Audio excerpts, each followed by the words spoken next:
Hello, everybody. How you guys doing? I hope everybody's doing great at home. So, welcome to Afaan Oromoo Academy. Baga nagaan gara channel Afaan Oromoo Academy ti nagaan dhuftan. Let's cut the chess. Okay, gara barnoota keenya guyyaa har'aatti haa ceenu. Unit 1 or Chapter 1 Introduction to Biology. Boqonnaa tokko waa'ee seensa kutaalee baayoloojii yookaan ammoo seensa baayoloojii, seensa kutaalee baayoloojii kan wal wajjin laallu ta'aa jechuudha. Okay. Section C isaarraa haa eegallu. 1.1 Definition of Biology. Tokko tuqaa tokko hiikaa baayoloojii ni ilaalla. Akkasumas ammoo 1.2 Why do we study biology? Biology maaliif baranna kan jedhu tokko tuqaa lamarratti ni ilaalla. Inni taanu the scientific method. Tokko tuqaa sadii mala saayinsii ni ilaalla. Tokko tuqaa afur ammoo 1.4 tools of a biologist. Meeshaalee ogeessa biologistii jechuun nama waa'ee biolojii qoratu biologistii jedhama. So meeshaalee ogeessa biolojii ni ilaalla tokko tuqaa afur keessatti. Inni aanu ammoo laboratory tools. Meeshaalee laboratory ni ilaalla. Inni aanu field tools. Meeshaalee barnoota biolojiin wal qabatan ni ilaalla. Tokko tuqaa shan ammoo handling and using of light microscope. Microscopii ifa qabachuu fi itti fayyadamuu akkam akka ta'e ni ilaalla tokko tuqaa shan irratti. Inni taanu parts and function of light microscope. Kutaalee fi yookaan hojii dalagaa microscopii ifa ni ilaalla. Inni aanu handling and using microscope. Microscopii qabachuu fi itti fayyadamuun akkam akka ta'e tokko tuqaa shan tuqaa lama irratti ni ilaalla. Inni xumuraa tokko tuqaa jaha general laboratory safety rules. Seerota nageenyaa laboratory waliigala maal akka ta'an ni ilaalla jechuudha. Okay, learning competences kan jedhamu jiru. Learning competences kuni ga'umsa asirraa fudhachuu nuti qabnu. Asirraa fudhachuu qabnu ni jalqaba. Define biology. Jalqaba biology hiikuu danda'uu qabnaa jechuudha. Define biology. Inni itti aanu explain why biology is studied. Biolojiin maaliif akka qoratamu ibsuu danda'uu qabna, beekuu qabnaa jechuudha. Inni itti aanu plan a biological investigation using the scientific method. Mala saayinsii fayyadamuun qorannoo biolojii karoorfachuu qabnaa jechuudha. Inni itti aanu identify some common tools of a biologist. Meeshaalee beekamaa yookaan beekamoo biologistii tokko tokko adda baasuu danda'uu qabnaa jechuudha. Inni itti aanu utilize a microscope. Microscopii fayyadamuu danda'uu beekuus qabna. Inni xumuraa ammoo execute general laboratory safety rules. Seerota nageenyaa laboratory waliigalaa raawwachuu danda'uu qabnaa jechuudha. Kun section C fi learning competencies isaaniiti. So amma gara barnoota keenyaatti. Okay, 1.1 definition of biology. Tokko tuqaa tokko hiikaa biology laallaa jechuudha. Hiikaa biology. Objectives. At the end of this section, the student will be able to xumura kutaa kanaatiin booda kan xumura kutaa kanaa irratti barataan wanni inni ibsuu danda'u qabu, wanni inni beekuu qabu. Define biology. Biology hiikuu danda'uu qaba. Inni lammataa explain the relation of biology and the other subjects. Akkasumas hariiroo yookaan walitti dhufeenya biology fi gosoota barnootaa biroo ibsuu danda'uu qabaa jechuudha. Okay, key terms. Biology came from two Greek words. Bios means life and logos meaning study. Akkasumas biology jedhu jechoota Greekii lama irraa kan dhufe yoo ta'u, bios jechuun jireenya jechuudha. Logos jechuun ammoo qo'annoo yookaan qorannoo jechuudha. Kanaafuu biology'n jechoota lama warra Giriikii irraa kan dhufe yoo ta'u, hiikaan isaas bios jechuun life jechuudha. Life jechuun ammoo jireenya jechuudha. Logos jechuun ammoo study yookaan study jechuudha. Study jechuun qorannoo yookaan qo'annoo jechuudha jechuudha. Okay. Biology is the scientific study of life or living things. Akkasumas biologiin qorannoo saayinsawaa lubbuu yookiin lubbu qabeeyyii kan qoratudha jechuudha. What does it mean to be alive? Lubbuu jechuun maal jechuudha? Maal jechuudha lubbuu jechuun? It seems very difficult to objectively define life in a simple sentence. Akkasumas jireenya yookaan lubbuu hima salphaa tokkoon haala qabatamaa ta'een hiikuun baay'ee rakkisaadha.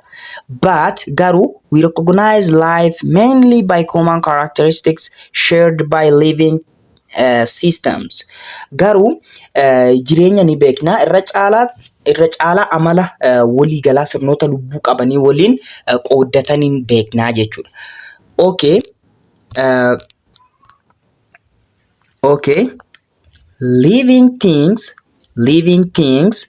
lubbu qabeeyyiin yookaan lubbu qabeeyyiin living things are composed one or more cells.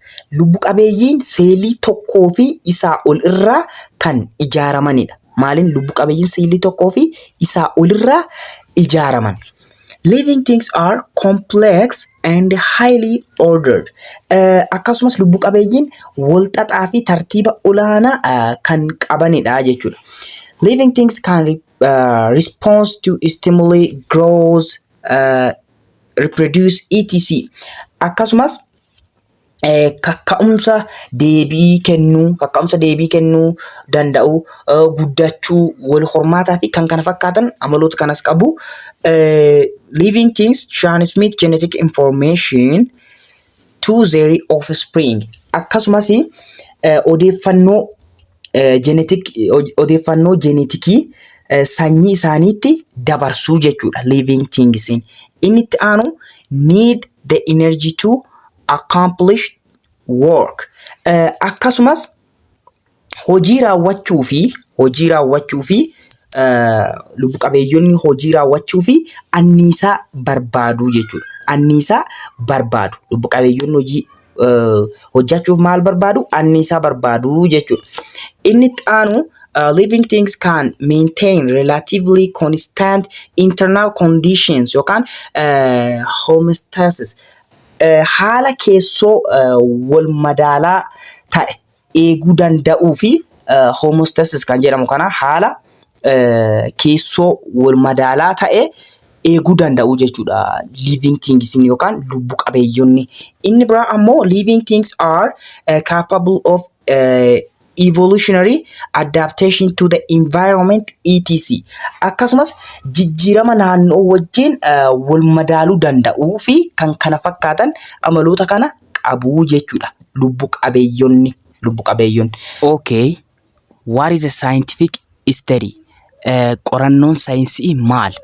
Biologists study about living things using a scientific method that involves asking questions, suggesting possible answers, and testing for validity of the answers through experimentation. Saayintistoonni yookaan baayolojistoonni mala saayinsii gaaffii gaafachuun yaada deebii ta'uu danda'u kennuudhaani waa'ee lubbu qabeeyyii qoratu. This scientific study of structures and process that we can verify, observe, and measure either directly or indirectly with the help of tools and technology such as microscopes. Akkasumas kun qorannoon saayinsawaa qorannoo caasaa fi adeemsa nuti mirkaneessuu dandeenyu ilaaluu fi safaruun kallattiinis ta'e al-kallattiin gargaarsa meeshaalee fi teknooloojii kan akka maayikirooskooppii fayyadamuun ibsinuudha, hojjannudha jechuudha. What relationships does biology have with other fields of natural science? Baayoloojiin dameewwan saayinsii uumamaa biroo wajjin hariiroo akkamii qaba kan jedhu laallaa jechuudha. Hariiroo akkamii qaba? Gaaffiidha. Hariiroo akkamii qaba isheen? The study of biology is a point of merging information and the tools from all natural science. Akkasumas qorannoon baayoloojii odeeffannoo fi meeshaalee garaagaraa damee saayinsii uumamaa irraa walitti qabataa jechuudha. For example, fakkeenyaaf information about naturally occurring elements, living organisms, chemical bonding, molecules, acids, bases, and other related things can be studied using the tools and principle of chemistry. Akkasumas fakkeenyaaf odeeffannoo waa'ee elementootaa uumama lubbu qabeeyyii keessatti argaman walitti hidhamiinsa keemikaalaa akkasumas immoo moolekiyuulota, asiidota, beezii fi wantoota kanneeniin wal qabatan biroo meeshaalee fi qajeeltowwan akkasii keemistirii fayyadamuun qoratamuu danda'a jechuudha. Keemistirii fayyadamuun qorannaa jechuudha. Other fields concepts like conversion of radiant energy into organic molecule by photosynthesis is studied with the knowledge of chemistry and physics. Akkasumas yaadrimee saayinsawaa biroo yookaan saayinsii biroo kan akka jijjiirraa anniisaa ifaa gara moolekiyuulota orgaanikii footosynthesis beekumsa keemistirii fi fiiziksiitiin qoratamaa jechuudha. Gara moolekiyuulota orgaanikii footosynthesis jijjiiruu fi beekumsa keemistirii fi fiiziksiitiin qoratamuu jechuudha.